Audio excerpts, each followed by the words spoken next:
Moment triste de l'histoire, c'est une nouvelle rubrique qui vous permettra d'identifier les moments les plus tragiques de l'histoire d'Haïti. Nous voulons commencer avec le massacre des Vêpres jérémiennes.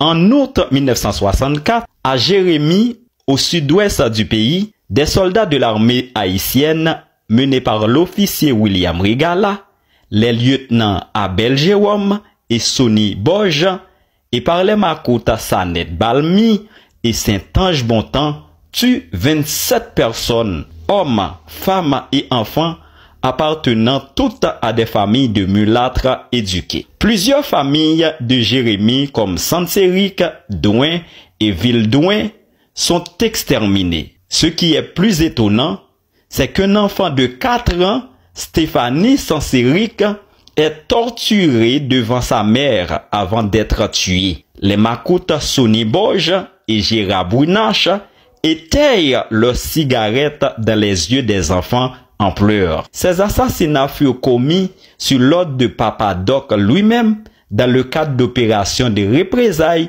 contre une guérilla anti-Duvalier à l'état embryonnaire connu comme Jeune Haïti et qui venait de débarquer dans la région. Les causes de cette tuerie incluent également des dimensions idéologiques et raciales. Duvalier s'appuyait sur le noirisme, une idéologie politique, une doctrine et un projet national qui prétendait promouvoir les masses noires au détriment des élites mulâtres. La dictature de Duvalier ciblait ainsi les secteurs mulâtres de la société, ces derniers étant considérés non seulement comme susceptibles de joindre l'opposition, mais également comme des membres illégitimes de la nation. Aucun des responsables ou des auteurs de la tuerie n'a été jugé.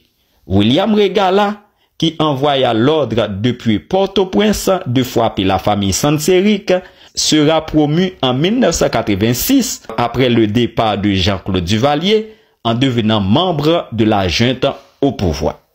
Ainsi nous terminons avec la première page de l'histoire triste d'Haïti. Merci à vous, à la prochaine.